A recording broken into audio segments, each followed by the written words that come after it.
So we have some turkey meat given to us by a neighbor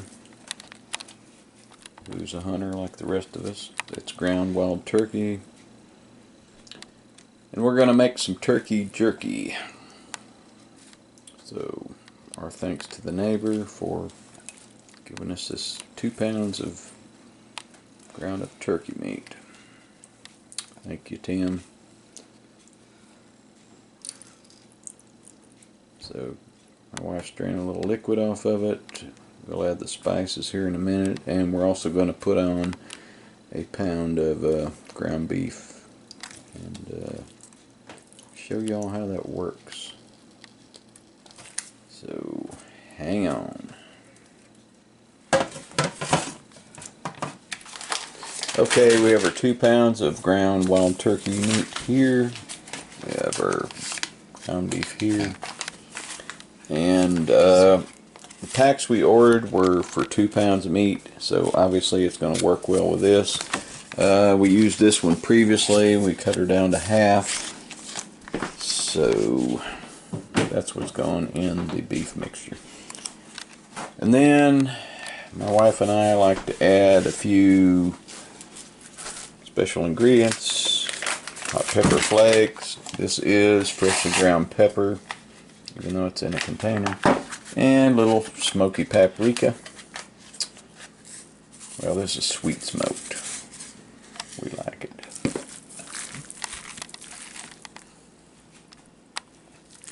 So now the thing with your ground meat is you want to work all this into it.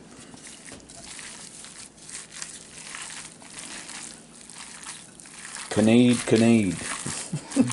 Sorry, I was thinking of a Bugs Bunny commercial, or cartoon, not commercial.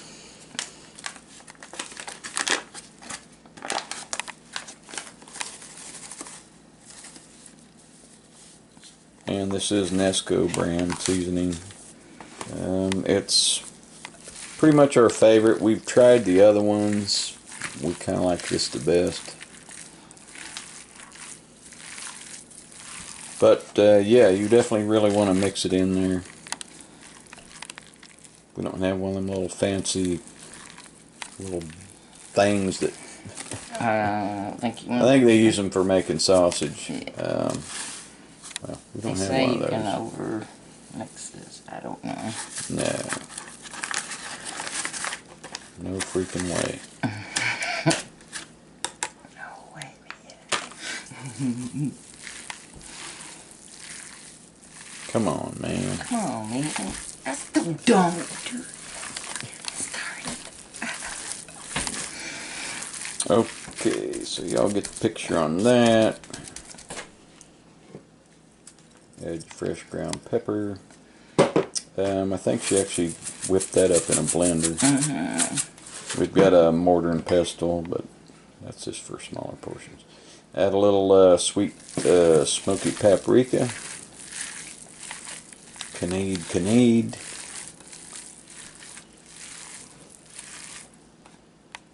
And really, you know, obviously this is all to, you know, whatever your personal tastes are. We like spicy stuff, so we don't mess around.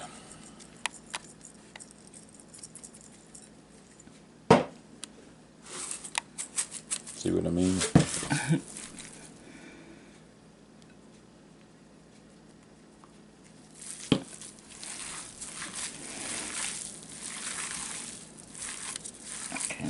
Knead. Probably a few people out there going, that's not how it's pronounced, it's need. Yes, believe it or not, I might live on the holler, but we know that. Oh, make sure the ladybugs grab. Yeah, and we got a ladybug infestation, so you want to keep them out of your jerky. It's not something you want to add. Actually, let me zoom in. As ugly as my feet are, there's a friggin' one. You're not wrong with your feet, baby. Crawling on my big toe. Get it. Piece of crap. Okay, onto the beef. Same dealio. Like I said, the packets that we ordered were set up for 2 pounds, so we cut them in half last time. So that's a halvesy, this pound of ground beef. And it is for the spicy jerky. Hot and spicy.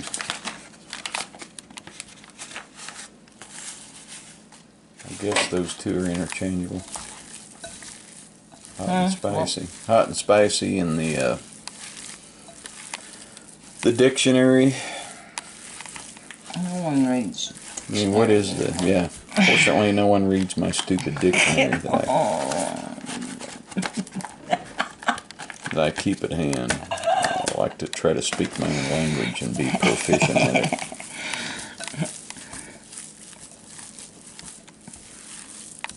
So, you guys get the picture on that. Let me cut, and then we will stick this in the gun. Jerky gun now. YouTube, before you start Yeah. your algorithms. Jerky a gun. Beef. It's more like a caulking gun. Right there it is. It's unloaded. It's not dangerous at all.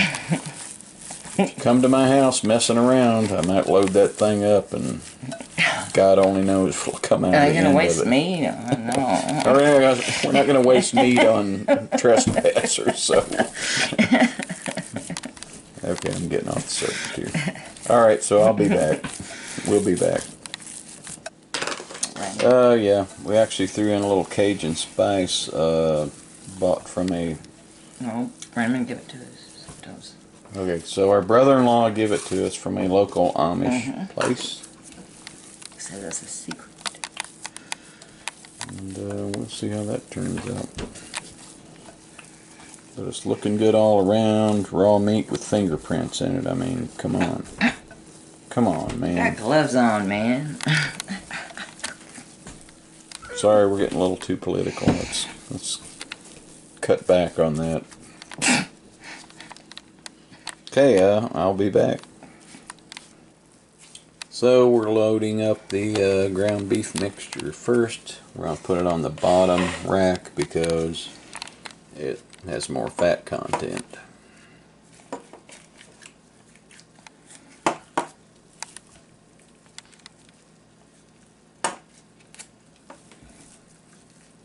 So you get the idea, you push it in there, put the tip on.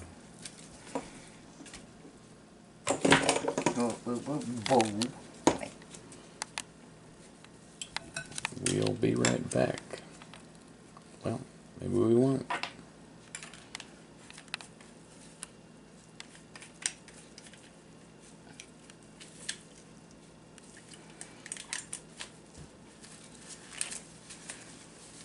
Alright, do you need the scissors? No. Okay. Because we used to take scissors and cut it off, but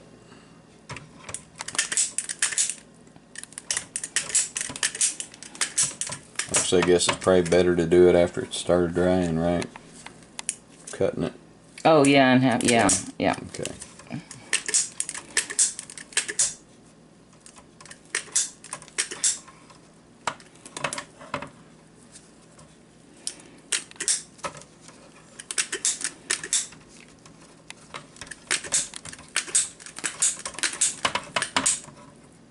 Okay, so you folks get the general idea.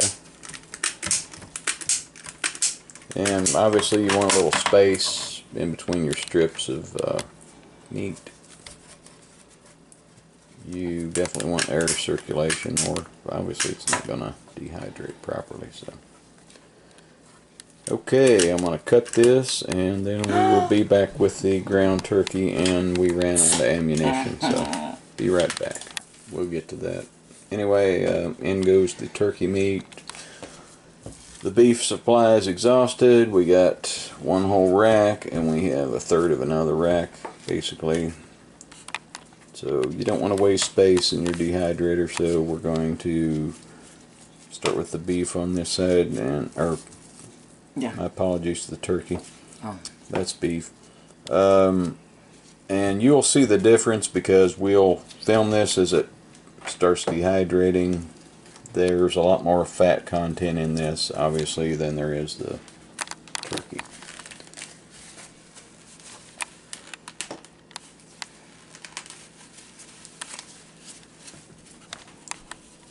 So here we go with the turkey, and you can see a difference.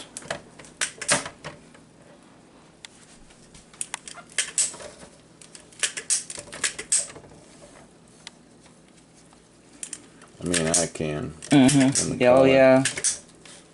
Big difference. One's wild game, the other one is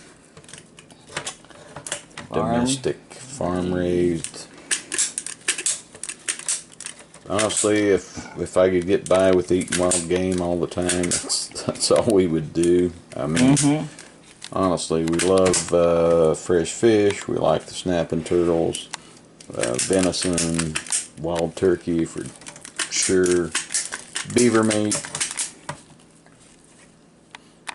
Because with that you get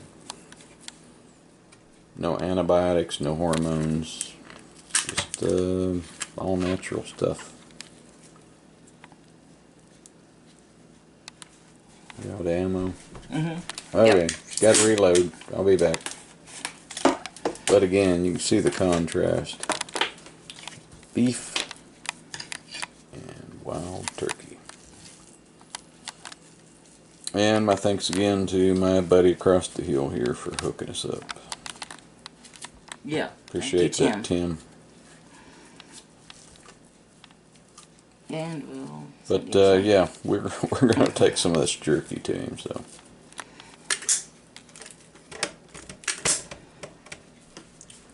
this is the last little dab of the wild turkey.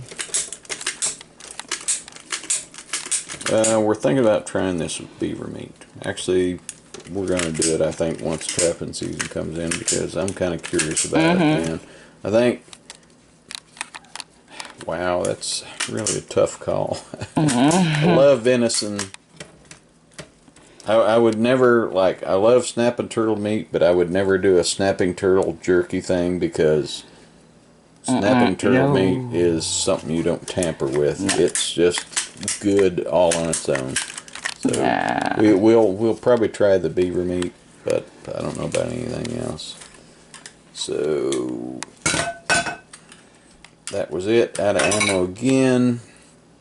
We got 1, 2, 3. We got 4 tiers here of raw meat and seasoning. I'm gonna fire this puppy up here in a second, and trying to remember what our setting is. 185, I think. Let's see. 160. Oh.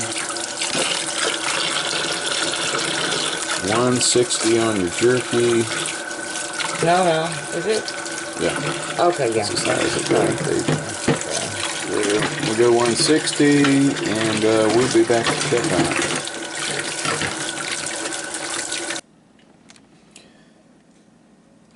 Alright, you get your thermostat set to 160. Set that puppy on there. Make sure she is properly seated.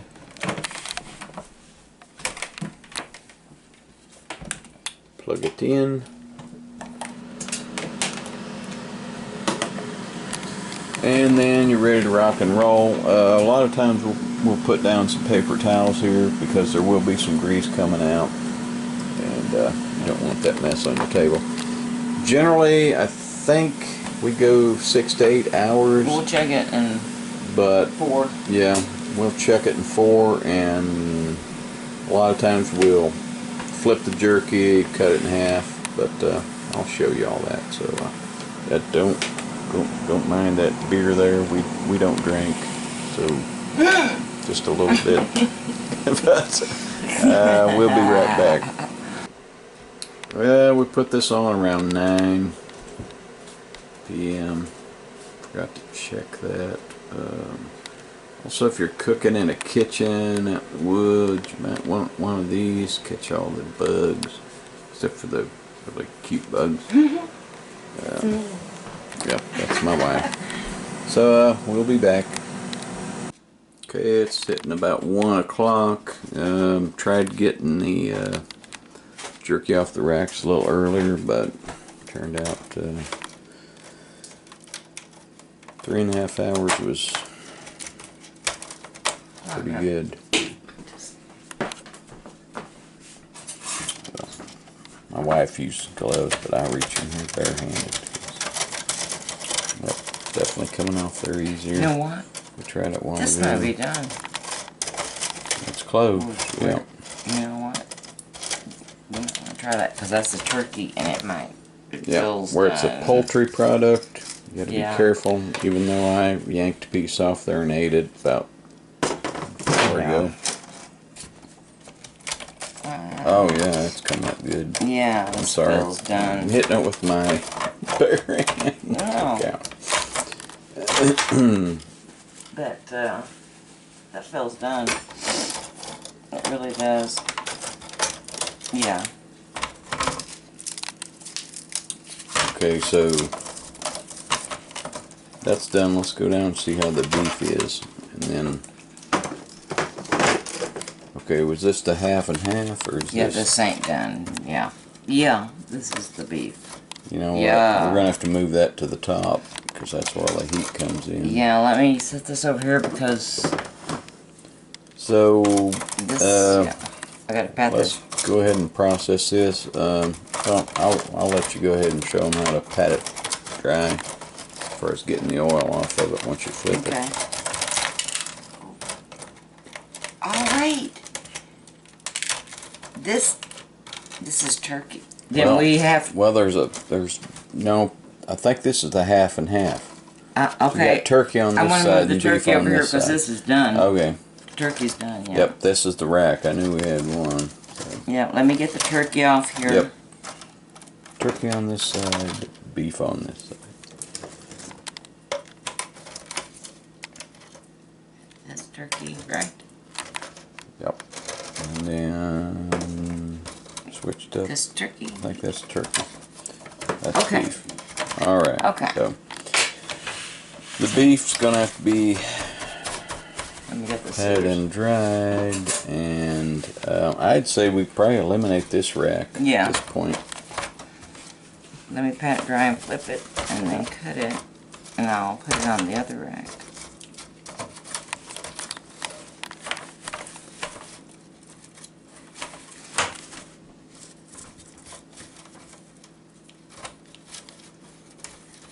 Yeah, this is gonna be. I'm gonna try a piece of the turkey jerky. Yeah, I think that's actually just done. Yep. Okay. Stop there. Okay. Okay, hold on, let me. Just lay that up there. So as stated previously, what turkey jerky turned out good at this point. We knew we'd get a lot more grease off the beef, so that's why it was put on the bottom. Now, at some point we'll do one on venison, and you'll see with venison you don't have much. And actually, if you can get like ground chuck or something, you don't have a lot of grease with your beef jerky. So get these cut up, and I'll be right back. Okay, since the turkey jerky is just about dried out, we're going to place those two racks on the bottom now, because initially we had them up top and we let the beef drain out. So now we're putting the beef on top, and it has been cut in two and placed as so. And so what we're going to do is get the best of both worlds. The remaining fat in the beef is going to drip down on the turkey Delicious. and be delicious. So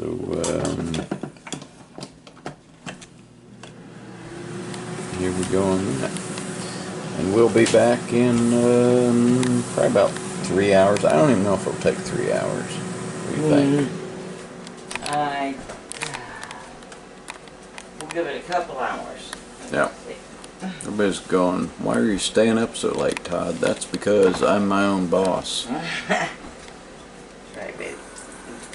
And I work for I'm not even going to say it. Guy's a bit of a jerk. So anyway, same temp, and we'll be back.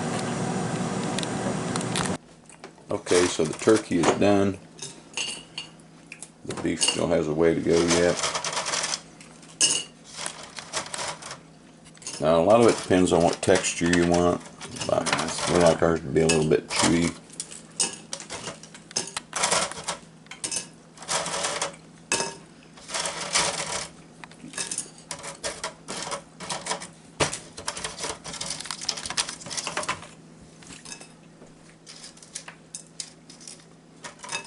Yeah.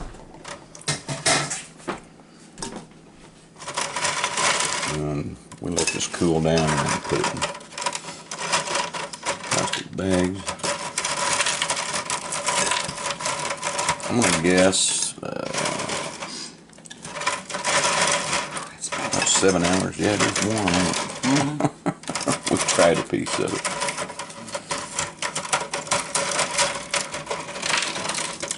You can see the grease down here in the bottom. That came from the beef.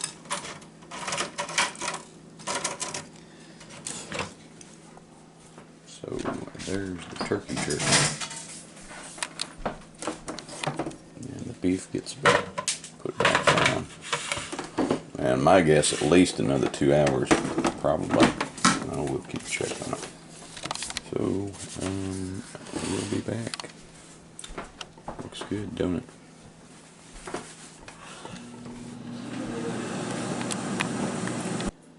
So the beef came off. This a little bit greasier than what we prefer, but I tried a piece of it. It's not too bad.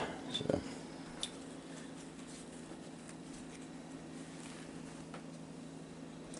Really, you want real lean burger whenever you do this, but we had to use what we had. So there you go. That is the beef jerky, and there is the turkey jerky.